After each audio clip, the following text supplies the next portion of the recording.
Recursive programs. So already பார்த்துருந்தோம். So இதில வந்து ரிகர்சிவ் கர்மிக் ப்ரோக்ராம்ஸ், கெமிக்கல் ப்ரோக்ராம்ஸ்னா என்னன்னு பார்க்கலாம்.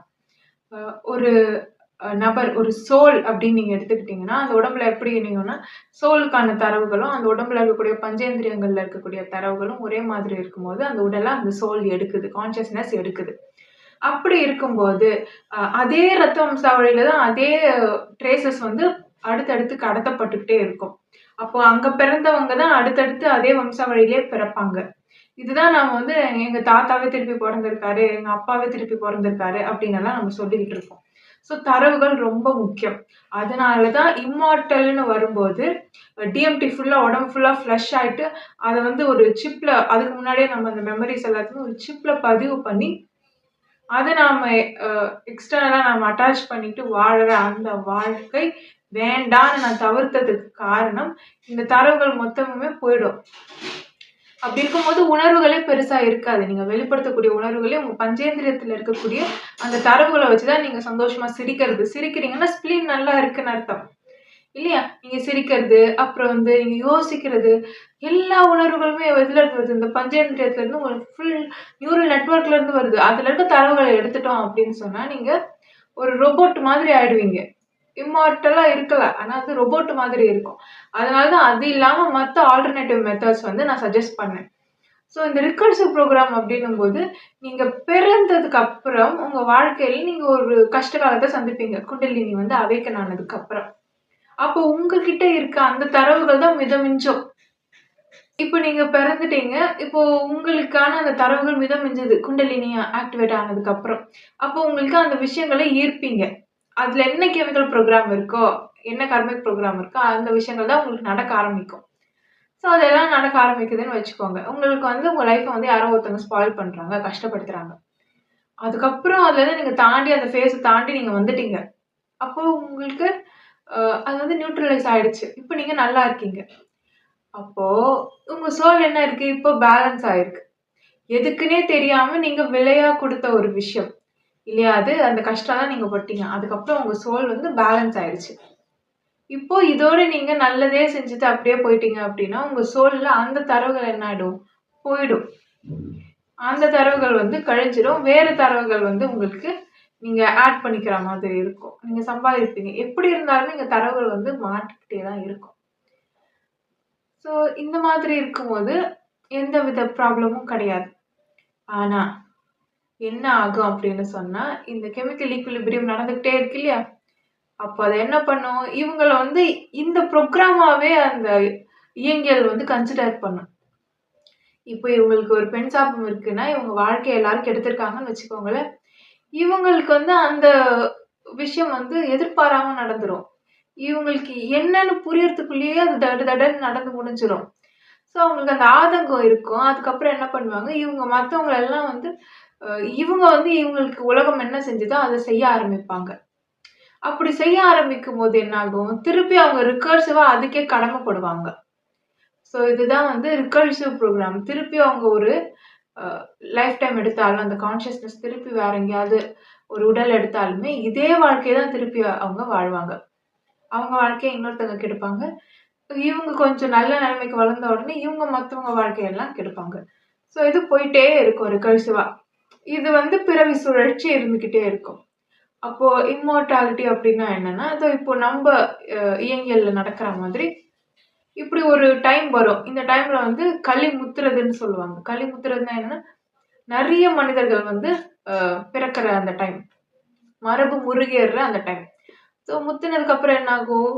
அந்த நியூரலி எல்லாரையும் கனெக்ட் பண்ணிட்டு, நம்ம எலக்ட்ரோ மேக்னெட்டிக் ஃபீல்ட வந்து கொஞ்சம் அப்டேட் பண்ணோம் அப்படின்னு சொன்னா, இது எல்லாமே நியூட்ரலைஸ் ஆறது மட்டும் இல்லாம, ஆக்டிவேட் ஆகாது. அந்த அலைன்மென்ட் நடக்கலன்னா, யாருமே கெட்டவங்களா மாற போறதில்ல. ஸோ இந்த பிறவி சுழற்சியில இருந்தே நாம என்ன பண்ணலாம்? நம்மள நாம தடுத்து நிறுத்திக்கலாம். அது மட்டும் இல்லாம, நாம நம்ம இந்த தரவுகள வந்து தொலைக்க வேண்டிய அவசியமும் கிடையாது. சரிங்களா? நம்ம தரவுகள தொலைச்சிரணும் அப்படின்ற அவசியம் கிடையாது. தரவுகளோடயே நம்ம வாழலாம். அதே குணத்தோட, உணர்வுகளோட நம்மளால வாழ முடியும். ஆனா நல்லவங்களா வாழ்வோம். ஏன்னா, கெமிக்கலி நம்ம பேலன்ஸ்டா இருக்கோம்னு கெட்ட எண்ணங்களே வராது இல்லையா? அதனால. இப்போ வந்து அப்டேஷனுக்கான டைம். இந்த டைம நாம விட்டுட்டோம் அப்படின்னு சொன்னா, ஒரு 15 இயர்ஸ்ல என்ன ஆகும் அப்படின்னா, எவல்யூஷனுக்கு ஒரு அ சைட் எஃபெக்ட் இருக்கு. என்னன்னா, எல்லாருமே வந்து அபாண்டன் பண்ணிடுவாங்க அந்த சொசைட்டி ஸ்ட்ரக்சரையே. அதுக்கப்புறம் எல்லாரும் என்ன பண்ணுவாங்க, அடுத்த கல்யாணம் பண்ணிக்க மாட்டாங்க, குழந்தை பெத்துக்க மாட்டாங்க. அந்த மாதிரி மக்கள் போறதுக்கான அ வாய்ப்புகள் ரொம்ப அதிகம். அப்படியெல்லாம் ஆயிடுச்சு அப்படின்னா, அதுக்கப்புறம் இப்போ வயசா இருக்கிறவங்கலாம் வேற இறந்துருவாங்க. அவங்கலாம் முதிர்ச்சியின் காரணமா இறந்துட்டாங்க அப்படின்னா, இங்க மக்கள் தொகை கம்மியாயிடும். அப்ப மக்கள் தொகை கம்மியாயிடுச்சுன்னா, நீங்க நியூரலி கனெக்ட் பண்ணி எல்லாமே பண்ணாலுமே, அ எல்லாருக்கும் வந்து கம்மியான ஒரு எனர்ஜி இருக்கிற மாதிரி தான் இருக்கும். ஸோ மக்கள் எவ்ளோ அதிகமா இருக்காங்களோ, அந்த அளவுக்கு மக்களுமே ஒரு டவர் மாதிரி தான் வேலை செய்வாங்க. ஏன்னா மோஸ்ட்லி எல்லாருக்குமே மாஸ் அவேக்கனிங் நடந்திருக்கு அப்டின்னே சொல்லலாம். எல்லாரையுமே நம்ம கெமிக்கலி நியூட்ரலைஸ் பண்ணிட்டோம்னா, அவங்களுக்கு இருக்க ஒரு 6 சென்சஸ் மட்டும் இல்லாம, மற்ற சென்சஸும் வொர்க் ஆகும். அவங்கலாம் பார்த்தீங்கன்னா, இந்த சொசைட்டியோட விக்டிம். இந்த சோஷியல் சொசைட்டி ஸ்ட்ரக்சர் எப்படி இருக்கு அப்படின்னா, மனிதர்களுக்கு சாதகமா அவங்க வாழ்வியல அவங்க மேம்படக்கூடிய வகையில இருக்கா அப்படின்னு கேட்டா, ஆ 50, 50ன்னு தான் சொல்லணும். ஏன்னா, இது வந்து அவேக்கனிங்க்கான டைம் இல்லையா? ஸோ அவேக்கனிங்க்கு தான் முக்கியத்துவம் குடுக்குற மாரி இந்த இடத்துல நடந்துகிட்டு இருக்கு. ஸோ அதனால நெறைய கெட்ட விஷயங்கள் தான் நடந்துட்டு இருக்கு. ஸோ அத நம்ம வந்து இப்போ மாத்தி அமைக்க வேண்டிய ஒரு கட்டாயத்துல தான் இருக்கோம். மோசமான ஒரு கட்டமைப்பு தான். ஆனா இந்த கட்டமைப்புல இருந்து தான் நாமெல்லாம் அவேக்கன் ஆயி வந்திருக்கோம். ஸோ இனி வரும் காலம் வந்து நல்ல ஒரு கட்டமைப்ப நாம உருவாக்கணும். அப்படிங்கிறது தான் நம்மளுடைய குறிக்கோளா இருக்கணுமே தவிர, அ சாடல் வச்சுக்கிட்டே இருந்தோம்னா முன்னேறுறது கஷ்டம். கிட்டத்தட்ட பார்த்தீங்கன்னா 50% பேர் வந்து இந்த ரிகர்சிவ் புரோகிராமா தான் மாறியிருப்பாங்க. அவங்களுக்கு நீங்க என்ன சொன்னாலும் புரியாது.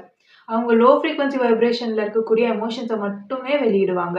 அவங்க கிட்ட போய் நீங்க என்ன சொன்னாலுமே அவங்களுக்கு கேட்கும். ஆனா புரியாது. அவங்க பண்றத தான் அவங்க பண்ணுவாங்க.